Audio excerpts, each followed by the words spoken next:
সংবাদ সবাইকে স্বাগত জানাচ্ছি আমি ফিরোজ তোহা। শুরুতে সংবাদ শিরোনাম জানিয়ে দেব এই মুহূর্তে হাতে পাওয়া সর্বশেষ গুরুত্বপূর্ণ আপডেট বাংলা সংবাদ। শুরুতেই থাকছে 24 ঘন্টা না গেলে বিএনপি চেয়ারপারসন বেগম খালেদা জিয়ার শারীরিক অবস্থার সম্পর্কে কোনো মন্তব্য করা বিব্রতকর হয়ে যেতে পারে বলে জানিয়েছেন তার ব্যক্তিগত চিকিৎসক ডক্টর এজেডএম জাহিদ হোসেন। এবারে জানাবো সাংবাদিকতা ও গণমাধ্যম নিয়ে বাংলাদেশ পুলিশ সার্ভিস অ্যাসোসিয়েশনের বিবৃতিকে স্বাধীন সাংবাদিকতার প্রতি সংবিধান পরিপন্থী উল্লেখ করে গভীর উদ্বেগ প্রকাশ করেছে ট্রান্সপারেন্সি ইন্টারন্যাশনাল বাংলাদেশ। জানাবো ব্রিটিশ পদ্ধতির কারণে আইনি পথে লুটপাট ও পাচার হয় বলে অভিযোগ করেছেন রাষ্ট্র সংস্কার আন্দোলনের প্রধান সমন্বয়ক হাসনাত কায়ুম। এদিকে জাতীয় সংসদে ঋণখেলাপিদের নামের তালিকা প্রকাশের দাবি জানিয়েছেন স্বতন্ত্র সংসদ সদস্য একে আজাদ। তিনি বলেছেন, এই ঋণখেলাপিরাই ব্যাংকের টাকা লুণ্ঠন করে বিদেশে পাচার করেছেন। জানিয়ে দেব দেশি বিদেশি ষড়যন্ত্রের বিরুদ্ধে ঐক্যবদ্ধ হতে হবে। আওয়ামী লীগ সাধারণ সম্পাদক এবং সড়ক পরিবহন ও সেতুমন্ত্রী ওবায়দুল কাদের বলেছেন, আমাদের বিরুদ্ধে দেশি বিদেশি ষড়যন্ত্র চলমান রয়েছে। ষড়যন্ত্রকারীরা শেখ হাসিনার উন্নয়ন দেখতে পায় না। এই অশুভ শক্তির বিরুদ্ধে আমাদের ঐক্যবদ্ধ থাকতে হবে। বঙ্গবন্ধু কন্যার হাতকে শক্তিশালী করতে হবে। এবং সর্বশেষ জানাবো আন্তর্জাতিক সংবাদ। ইসরায়েলের প্রধানমন্ত্রী বেঞ্জামিন নেতানিয়াহু বলেছেন, ফিলিস্তিনি প্রতিরোধ আন্দোলন হামাসের সাথে যুদ্ধবিরতি চুক্তি হলেও গাজায় যুদ্ধ অব্যাহত থাকবে। তিনি রোববার ইসরায়েলের এক মিডিয়ায় দেওয়া সাক্ষাৎকারে একথা বলেন। এতক্ষণ শিরোনাম শুনছিলেন, এবার বিস্তারিত। প্রিয় দর্শক, আপনি যদি এই চ্যানেলে নতুন হয়ে থাকেন, ভিডিওটি দেখতে দেখতে চ্যানেলটি সাবস্ক্রাইব করে আমাদের সঙ্গেই থাকুন। আর এই ভিডিও সম্পর্কে আপনি আপনার মূল্যবান মতামতটি কমেন্ট বক্সে জানিয়ে দিন। আর হ্যাঁ প্রিয় দর্শক, জানিয়ে দিন ভিডিওটি কোথা থেকে দেখছেন।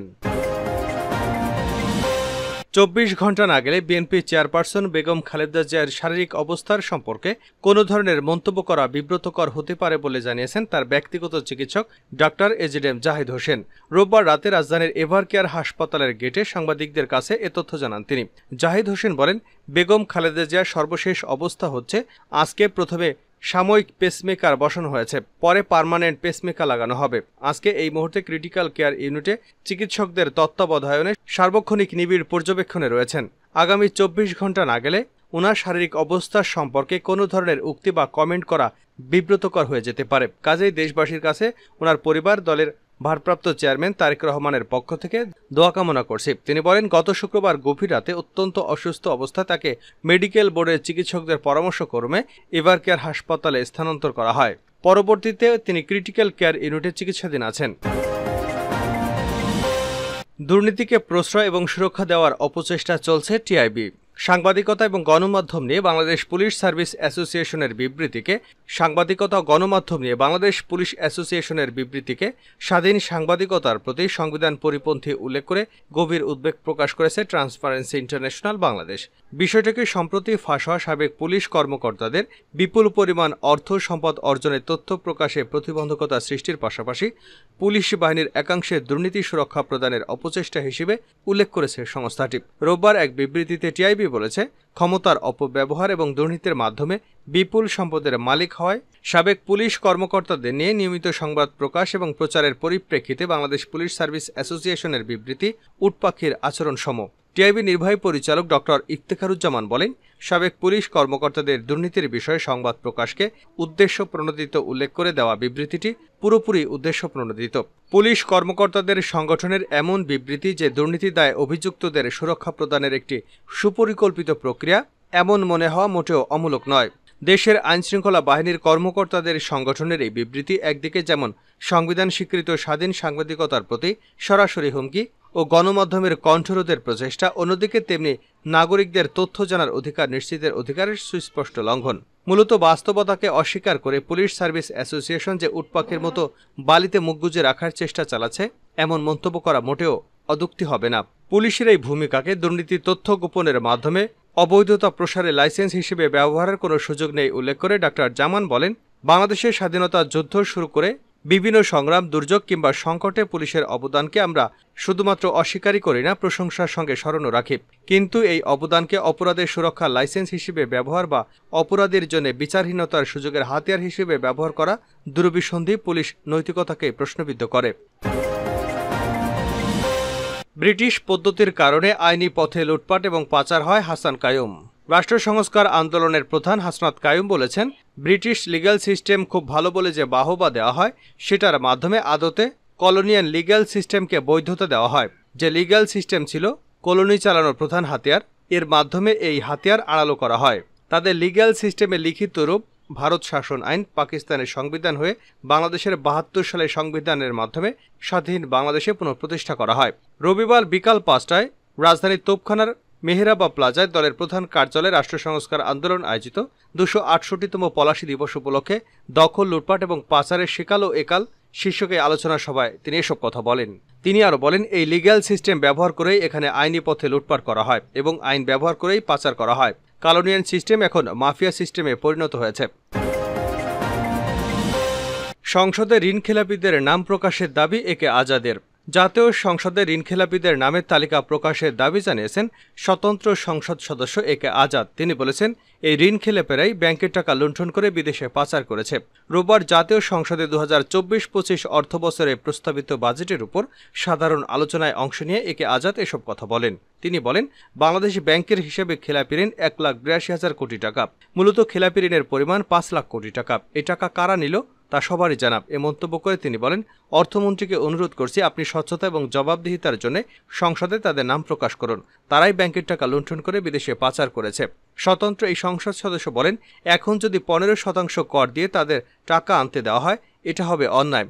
কালো টাকা সাদা করার সুযোগ দিতে বাজেটে দেওয়া প্রস্তাবের বিরোধিতা করে একে আজাদ বলেন, আওয়ামী লীগ নির্বাচনী ইশতেহারে দুর্নীতির বিরুদ্ধে জিরো টলারেন্স নীতি ঘোষণা করেছে। সেখানে কিভাবে সার্বভৌম সংসদ কালো টাকা সাদা করার বৈধতা দিতে পারে তা বোধগম্য নয়। তিনি প্রশ্ন রাখেন, কেন কালো টাকার উৎস নিয়ে প্রশ্ন করা যাবে না।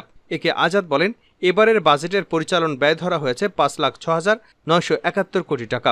এর মধ্যে জনপ্রশাসন খাতে ব্যয় বাজেটের ২২.১%, যা ২,৯৭,৩৮৮ কোটি টাকা। অথচ উন্নয়ন ব্যয় ধরা হয়েছে ২,৮১,৪৫৩ কোটি টাকা।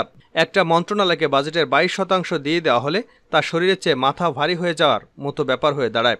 এতগুলো মন্ত্রণালয় এবং দপ্তরের সরকার আছে কিনা তা খতিয়ে দেখার জন্য একটি প্রশাসনিক কমিটি করার প্রস্তাব করেন একে আজাদ। তিনি বলেন, কয়েকদিন আগে পত্রিকায় এসেছে এসিল্যান্ড এবং ইউনিদের জন্য কোটি কোটি টাকা ব্যয়ে গাড়ি কেনা হচ্ছে, অথচ প্রতিবেশী ভারতের মন্ত্রীরা তাদের দেশে তৈরি গাড়িতে চলাফেরা করেন। তাতে কি তাদের সম্মান কমে যায়? এমন প্রশ্ন রেখে তিনি বলেন, এখন ভাববার সময় এসেছে। রাশিয়া ইউক্রেন যুদ্ধ চলে সামনের বছর বাজেটের আকার আরও কমাতে হবে। অর্থনৈতিক যে দুঃসময় তাও প্রকট আকার ধারণ করবে। একে আজাদ বলেন, দেশের বিনিয়োগ পরিবেশ দিন দিন কঠিন হচ্ছে। ঋণের সুদহার, বিদ্যুৎ জ্বালানির অপর্যাপ্ততা, পরিবহন ব্যয় বৃদ্ধি সহ নানা সমস্যায় জর্জরিত উদ্যোক্তারা। অথচ বিনিয়োগ টানতে পাশের দেশ ভারতে বেশ কয়েকটি রাজ্য নানামুখী প্রণোদনা দিচ্ছে। হামাসের সাথে যুদ্ধবিরতি চুক্তি হলেও যুদ্ধ অব্যাহত থাকবে নেতানিয়াহু। ইসরায়েলের প্রধানমন্ত্রী বেঞ্জামিন নেতানিয়াহু বলেছেন, ফিলিস্তিনি প্রতিরোধ আন্দোলন হামাসের সাথে যুদ্ধবিরতি চুক্তি হলেও গাজায় যুদ্ধ অব্যাহত থাকবে। তিনি রোববার ইসরায়েলের এক মিডিয়ায় দেওয়া এক সাক্ষাৎকারে একথা বলেন। সাক্ষাৎকারে তিনি ইঙ্গিত দেন, গাজায় এখনও আটক সব বন্দীদের মুক্তির ব্যবস্থা করা না হলেও কয়েকজনকে ছেড়ে দেওয়ার বিনিময়ে তিনি আংশিক চুক্তি করতে প্রস্তুত। তবে তিনি জোর দিয়ে বলেন, গাজায় ইসরায়েলি যুদ্ধ শেষ হবে এমন কোনো শর্তমূলক আলোচনা তিনি মানবেন না। উল্লেখ্য, ইতিপূর্বে যুক্তরাষ্ট্র দাবি করেছিল যে প্রেসিডেন্ট জো বাইডেন উত্থাপিত ইসরায়েলি প্রস্তাবটি কার্যত যুদ্ধের সমাপ্তি ঘটাবে। রোববার ইসরায়েলি মিডিয়া আউটলেট চ্যানেল 14কে দেওয়া এক সাক্ষাৎকারে তিনি বলেন, লক্ষ্য হল অপহৃতদের উদ্ধার এবং গাজায় হামাসের শাসন উচ্ছেদ করা। গত মাসে মার্কিন প্রেসিডেন্ট জো বাইডেন যুদ্ধবিরতির একটি প্রস্তাব ঘোষণা করেন। তাতে 3টি পর্যায় ছিল। প্রথম পর্যায়ে কয়েকজন ইসরায়েলি বন্দীর মুক্তির বিনিময়ে 6 সপ্তাহের অস্ত্রবিরতির কথা বলা ছিল। দ্বিতীয় পর্যায়ে যুদ্ধবিরতি নিয়ে আলোচনা শুরুর কথা উল্লেখ ছিল। মার্কিন কর্মকর্তা জোর দিয়ে বলেছিলেন, ইসরায়েল প্রস্তাবটি প্রণয়ন করেছে। তবে নেতানিয়াহু এবং বেশ কয়েকজন ইসরায়েলি কর্মকর্তা হুঙ্কার দিয়ে বলেছিলেন যে হামাসকে নির্মূল না করা পর্যন্ত যুদ্ধ অব্যাহত থাকবে। তারা যুদ্ধবিরতির প্রস্তাবটি প্রকাশ্যে অনুমোদন করতে অস্বীকৃতি জানিয়ে আসছিলেন। নেতানিয়াহুর সাক্ষাৎকারে আরও বলেন, দক্ষিণ গাজা রাফায় ইসরায়েলের তীব্র সামরিক অভিযান শেষ হয়ে আসছে। তিনি বলেন, তবে এর মানে এই নয় যে যুদ্ধ শেষ হয়ে আসছে, বরং বলা যায় রাফায় যুদ্ধের তীব্রতা শেষ হয়ে আসছে। গত 7 অক্টোবর গাজায় হামলা শুরুর পর এটাই নেতানিয়াহুর প্রথম কোনো মিডিয়া সাক্ষাৎকার। এই সাক্ষাৎকারে তিনি আবারও হামাসের স্থানে অধিকৃত পশ্চিম তীর ভিত্তিক ফিলিস্তিনি কর্তৃপক্ষ শাসন প্রতিষ্ঠার ধারণাটি নাকচ করে দেন। তিনি বলেন, আমরা একটি বেসামরিক প্রশাসন চালু করব, যুদ্ধ সম্ভব হয় স্থানীয় ফিলিস্তিনিদের দিয়ে এবং এই অঞ্চলের অন্যান্য দেশের সমর্থনে। তা করা হবে মানবিক সরবরাহ ব্যবস্থাপনা করা এবং উপত্যকার বেসামরিক বিষয়াদি তদারকি করার জন্য।